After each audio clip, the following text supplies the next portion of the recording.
So may nag-comment ito sa video dub ko sa Girl Boy Bakla Tomboy and na-realize ko na shit, oo nga lahat ng nirelease noong 2013, 10 years old na sila ngayon. So, balikan natin yung mga Pinoy movies na nirelease noong 2013 tapos i-rate ko sila kung will I rewatch it or skip it. Let's go.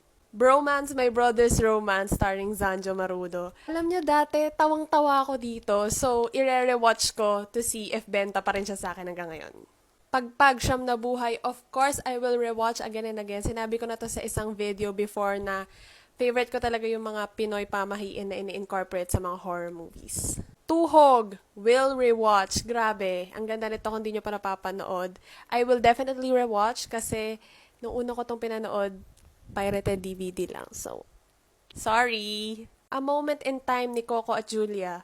Probably skip it. Napanood ko na siya pero di ko maalala kung ano yung nangyari. Pero for that fact, baka i-rewatch ko kasi di ko na nga matandaan. It Takes a Man and a Woman, yes, I'm an Ash Lloyd apologist. At yung trilogy ni Laida at Sir Miggy, I will forever be a fan of. Bakit hindi ka crush ng crush mo? Probably skip. Isa din to sa napanood ko na, okay naman, pero di ko na din maalala kung ano yung nangyari. Four Sisters in a Wedding. Diyos ko, tatanungin pa ba sa lahat ng videos ko ng Four Sisters in a Wedding?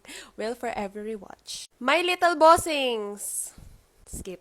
Must Be Love ng Kathniel. I'm the biggest Kathniel fan pero kakapanood ko lang nito recently and nag-cringe ako sa concept and sa ideology.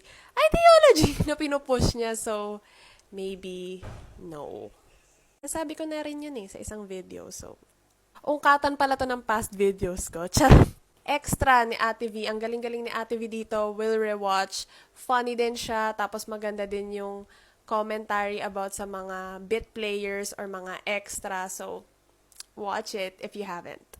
On the Job. Actually, di ko pa napapanood. I'm so sorry. So, yes, I will watch. Actually, madami pa. Pero, yan na lang muna yung magkakasya sa time. So, yes. Happy 10th anniversary sa mga movies na to.